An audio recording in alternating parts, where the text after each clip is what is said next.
Guys, for today's video, magluluto ako ng munggo. Ito ang munggo. Ito ang mga pang-ingredients. Bawang, sibuyas, kamatis, at pritong isda. Nandiyan na yung mantika. Ilagay natin ang bawang. Ilagay natin ang sibuyas.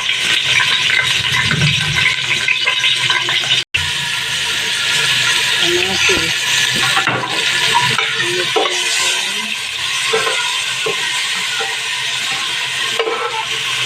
Ilagay natin ang isda.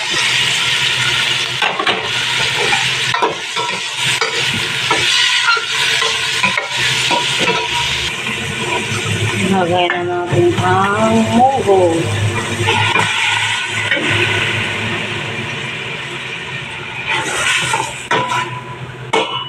Guys, kumukulo na.